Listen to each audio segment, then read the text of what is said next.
Keri Pfeiffer, who has been in the travel industry for 4+ years, working as the head of account management for WeTravel, which is an online payment and booking platform for wellness and travel companies. And Keri's presentation is titled Traveling Responsibly as a Digital Nomad. My name's Keri Pfeiffer. My pronouns are she, her. While I'm doing this, I'll also describe myself for accessibility reasons. So I'm a white female. I have glasses on with brown lenses or excuse me, not lenses, brown, what are these things called? Exterior. My hair is light brown and it's pulled back, and I'm wearing a black shirt with like a black shawl. And I'm going to be talking on digital nomadism and sustainable travel today. The reason that I chose this topic is because I have been a digital nomad for the past 5 years. I've been traveling and working remotely since 2016. And so I thought this would be a great way to tie this into the presentation. And I kind of built my capstone project around, I kind of created a presentation thinking it was something that maybe other people could use, or like co-working spaces could use, or like communities could use in the digital nomad world. So I started off my presentation with definitions because I thought it was important. And I thought it was also very interesting. So a digital nomad is a person who earns a living working online in various locations of their choosing.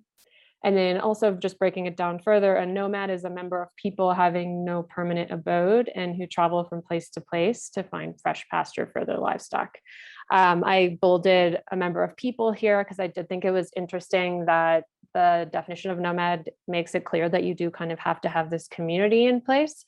And then also on the digital nomad note, I know a lot of people now are saying this is actually a problematic word and term. So I'm not 100% sure if this is something we should be saying. There's other options such as like location independent or remote worker, but for ease of a lack of a better word, that's what I'm going to use in this conversation. Other definitions I also found interesting were the words expat. According to Wikipedia, an expatriate, often shortened expat, is a person temporarily or permanently residing in a country other than that of their person's upbringing. And it comes from the Latin terms. And then the word immigrant is a person who comes to live permanently in a foreign country. So they're very similar, but I think they have very different connotations when used in the world. And I think it's something we need to be aware of. A lot of digital nomads call themselves expats when traveling. Little to ever do I hear immigrant. And this was a quote from an article I read when doing research for the project that I thought was super interesting. It's from Christopher D. Wolfe. He wrote it for the Wall Street Journal. And he said, some arrivals are described as expats, others as immigrants, and some simply as migrants. It depends on social class, country of origin, and economic status. It's strange to hear some people in Hong Kong described as expats, but not others. Anyone with roots in a Western country is considered an expat. So yeah, I just think it's something that we should think about. I think this definition made me feel a little cringy because I've called myself an expat often. And I think it's something that digital nomads need to realize when they are talking amongst themselves or others, which definition resonates most with them and why. And maybe how can we work to change these negative connotations and make sure that we're more careful in the way we're using it. And then I also think per the nomad definition, community is obviously needed to be a nomad. So I think it's important for other digital nomads out there to look at like, who is your community? What do they look like? And what are they calling themselves? So the main problem statement that I kind of thought on was, generally speaking, you basically have to have some sort of privilege to be a digital nomad. Without realizing that, you're kind of just adding to a global problem. Some key things to kind of think about: taxation benefits. Most digital nomads I talk to are not paying taxes in the local economy where they're staying from time to time. They're usually just staying on a tourist visa. And then are they even paying taxes back home? Like how does that negatively or positively, affect you or the community that you're in? The ability to actually have or hold a remote job.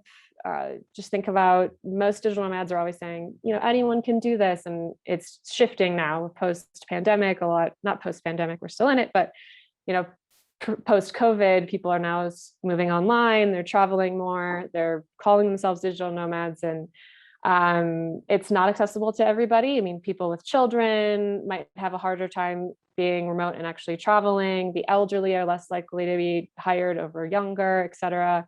So there's definitely a privilege in it, be able to have a remote job. And then also just the cost of living versus the locals. Most digital nomads are in communities where they're making more than the locals because they feel it's cheaper than being at home. And this is just something to sit with. Are you like putting your money into the local economy if you are making more than the locals? Are you, if you're a worker that's working at hostels or in bars and traveling, like, are you taking away jobs from locals? And then gentrification, I'll touch on this more later, but when you're renting, or some digital nomads even buy in local communities, I mean, are you just aiding to gentrification in the places that you're going? And then last point, obviously passport privilege. Not everyone can travel freely. So you need to be able to have some type of passport privilege to be a digital nomad. And I think also another last point, a lot of digital nomads actually don't even think about these thoughts because they kind of think they're exempt from it. They're not like, they're on vacation, they're not traveling. They don't have to worry about sustainable travel because they're actually working. And next point, I took the 5 domains from the sustainability lab, and I kind of broke them down specifically for digital nomads. So for the material domain, just making it clear that they, digital nomads can think about their means of transportation between one destination to another. Are they taking buses versus planes? Are they flying economy, first class? How are they choosing their accommodation, and how are they choosing a lot of their takeout or delivery options? Are they like using eco-friendly practices, or are they looking for maybe recycling programs where they are? I mean, I've definitely traveled to places where recycling programs aren't super accessible or just widespread, and taking a point to actually maybe holding on to your recyclables and then dumping them off bi-weekly at the local recycling plant if there's not a recycling truck going around to you. You'd be looking at your carbon footprint and ways to reduce that. I don't think many digital nomads do, and just general resource consumption, and also, are you traveling with reusable bags, straws, Tupperwares, things like that. For the economic domain, I really thought about like accommodation and where are you staying? A lot of digital nomads are staying maybe in apartments, Airbnbs. Are those locally owned? Are they owned by a large corporation with like 10 different Airbnbs, or maybe an expat who owns it on the ground? I definitely try to rent from locals, but then also this gentrification piece, it's been a really hot topic on my mind recently. And I was talking to friends, it's like, how do you not contribute to gentrification when being a digital nomad? And I guess what I've kind of discussed with friends and decided on is really to stay in the gentrified areas if you are in a digital nomad, because if you try to branch out and go to these hot and up and coming neighborhoods or try to stay more like a local, then you're really only just breaking a new neighborhood and turning that into a more gentrified area as well. How are you choosing your co-working space or cafes? Are they locally owned? Are they Starbucks? Are they like a huge co-working space chain such as WeWork or Selena? And then of course, just, buying local overall, asking artisans where the pieces that you're buying from, where they made. In the domain of life, leave no trace. Something I actually thought was really interesting from the pilot program I learned, leaving no trace behind while on, hikes or similar, was that organic waste, such as like food scraps, should actually not be scattered or buried into natural areas at all. Just for some reason, I guess I never even thought that into play. I just thought only on plastics, only on non-organic matter. So that was a huge thing. How do you choose a new destination that you live or travel to? Are you just picking based on, Instagram? Are you looking at specific, are you talking to friends? And then also researching and aiding local projects when you are traveling to a new destination. In the social domain, I definitely thought of doing your research beforehand. Not sure how many people are actually researching the politics or economic status before they're going to a new country, or even trying to learn terms in the local language. The number of times that I talk to people in this space that don't even speak Spanish, but have been maybe in Mexico City, for example, for 6 months. It's just, it's kind of frustrating to me. Engaging with locals. And then on the spiritual domain, maybe deciding where you kind of want to travel based on the political beliefs or the political environment. Relinquish the idea that everyone can be a digital nomad, because it's not true, and stop making assumptions or looking down on something because it's different. Don't demand certain things when you enter a new country just because you're used to it and you're maybe like Western ideas. And then next, I kind of touched on the power dynamics in digital nomad world. I read into the history of digital nomadism, and it definitely became more popular in the 2000s. It's only spreading from here, but it actually was coined or kind of started in the 1970s, and it was a mix of travel, technology, and business. I won't go into this whole article that I read in detail for lack of time. But a lot of it's all rooted, honestly, in the hippie trail, in the Beatles travel, and it's all, and in large corporations like IBM, et cetera, tech. It's all rooted literally in colonialism and mainly white people traveling. So when you Google digital nomad, I'm not sure, I don't think you'll be surprised. It's a lot of white, able-bodied people on beaches with different, with their iPads, with their laptops, etc. So it's a huge stereotype. We definitely need to change this. And how does this like tie into colonialism? Can there be digital nomadism without inequality? Highly doubt that. And I think we learn about this in the RISE program. And I mean, there's also a whole thing around decolonizing travel. Like, should we even be traveling at all? Are we just aiding to the capitalism? Are we being tourist saviors? Because our money might go farther in cheaper countries. So mass tourism definitely can't exist without inequality. And I think digital nomadism is definitely the same, and something that a lot of people don't think about and need to sit with. Other dynamics to talk about are, what currency are you being paid in? Are you being paid based on your location? This is a whole other topic. I talked basically on taxes, digital nomad visas. These are new. Can you afford them? Does this create a barrier to entry? Where does the money on these digital nomad visas actually going? Something I haven't researched enough, but something to think about. And then some solutions maybe to create, a more accessible digital nomad world, higher pay, flexibility from employers, offering programs and no discrimination based on location or disability, and then maybe like larger scale Wi-Fi structures. Obviously, this is necessary to be one, but then on the other side, does this negatively impact like climate change? If we are building more servers? So, I mean, again, this is a huge gray area.